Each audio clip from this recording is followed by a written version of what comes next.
Submissions on the representation review. So I just welcome councillors and staff and any members of the public who may be watching this. So first of all, we'll go to apologies. We do have a number. It's just not been a great day for attendance, unfortunately. We obviously have the DPA team around the table here. We do have apologies for Councillor Percival, Councillor Cowles, Councillor Blackler, Councillor Thompson and Councillor Linwood. Someone move that we accept those. Thank you, Councillor Hopkins, Councillor Holding. Thank you. Those in favour, please say aye. Aye. And against? That's carried. Declarations of interest. I guess we've all got an interest in what the representation review is, but it's not one that we can step back from. So, point of order, I'm just wondering, should we disqualify ourselves on the basis that we've got more interest in this matter than anyone? Best we don't. I think that would make it an impossible situation. Let's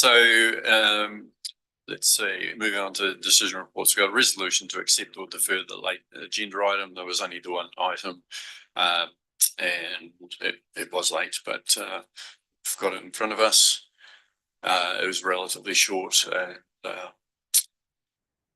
Not a lot of submissions to the representation review, but we just need to move that we do accept that. So Deputy Mayor Hardley and seconded Councillor Holding.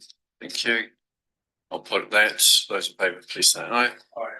And against? That is carried. Okay. No, they're re-accepting, yes. So moving to item 5.1, and Mr. Parley, do you want to introduce this? By way of brief introduction, council's required to review its representation arrangements every 6 years. So you have considered this matter and put forward a proposal for consultation. This is essentially the paper that considers the results of the consultation. We have no one wishing to speak to their items today. We've got 11 responses there for you to consider in relation to the proposed arrangements, which were to maintain the status quo for the next 6 years. Okay, councillors, if we go to the submissions within the report, do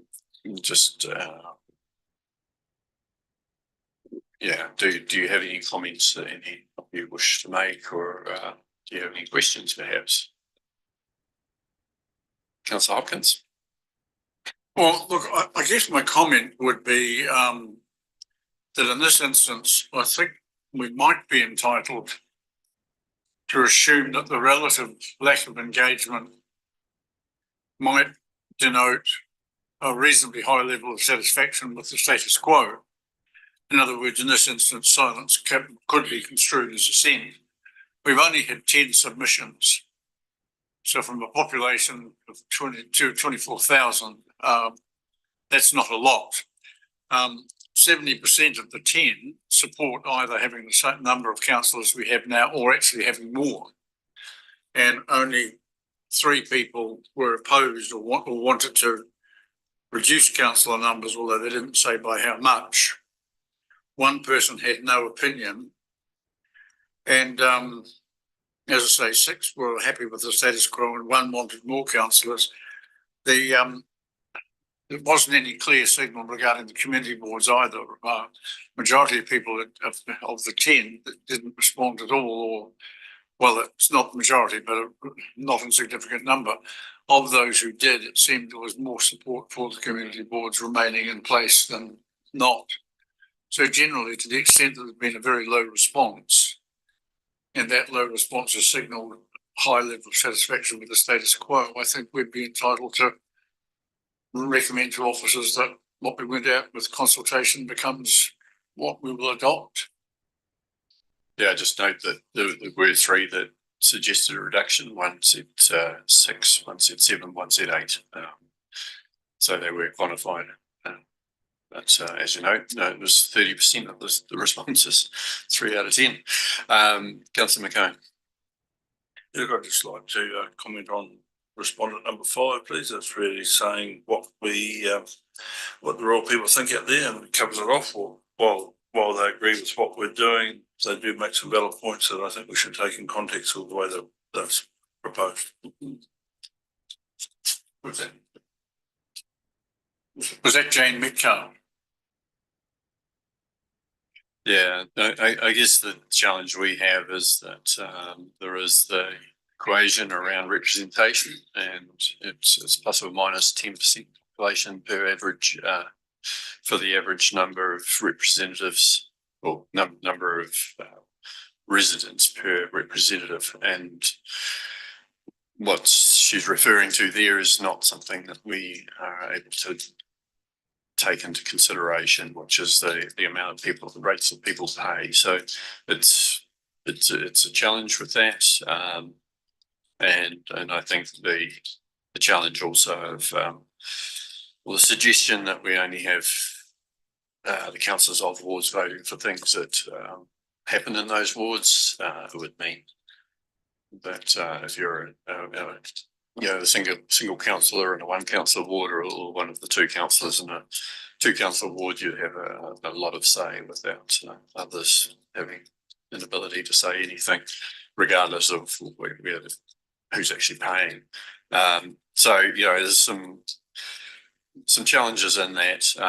I think the other bit that we've got to remember is that we swear an oath to serve at the start of the term, that we are swearing to make decisions on behalf of the community. And whilst most, I do think most councillors do think that way when they are doing their voting.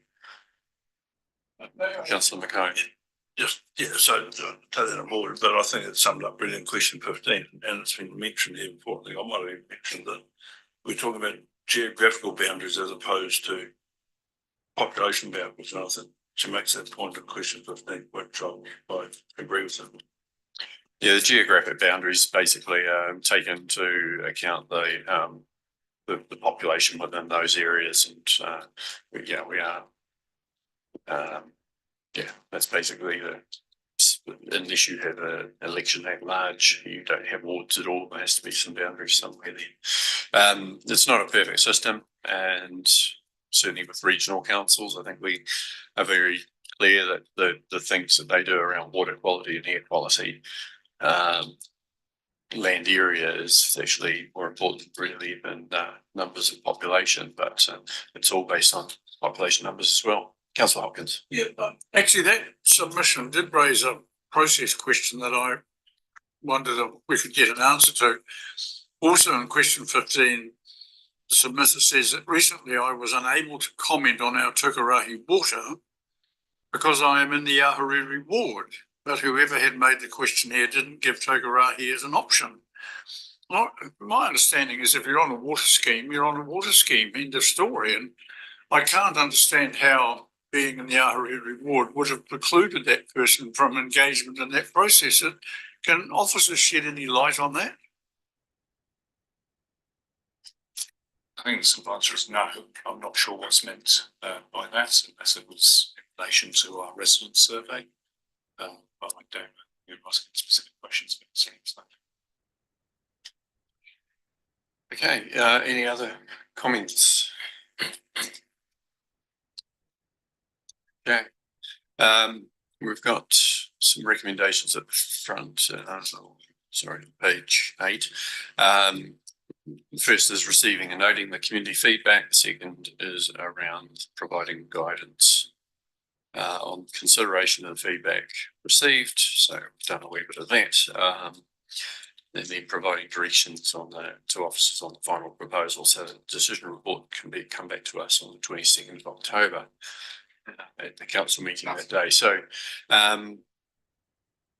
we've heard from two of you, I think, saying that the status quo is preferred options as far as that goes. Good to hear from the rest of councillors. Deputy Mayor Halliday, do you wish to make a comment on that? No, I think that was one of the key themes from the feedback, but also just speaking to those that didn't actually take part, like in this as well. Some of their views haven't been considered, but I think there's enough representation around the room that we can help help support some of those. Councillor Holden. Thanks to people that did submit, and it's a shame that we didn't get a lot more feedback than that, but the results here does look towards the status quo, so support. That's all we need to council. Councillor Ryan. No, I think, agree with councillor Hopkins that I suspect that, the silence, which is the status quo is, it's fine as it is. Just a comment that I did, I was interested in, Jane Metcalf's submission or suggestion, for having sort of that representation at community board meetings, whether that's young farmers or women or that sort of thing, just to get that wider community involved as well. I just thought that was a nice one. So, but I will, support status quo.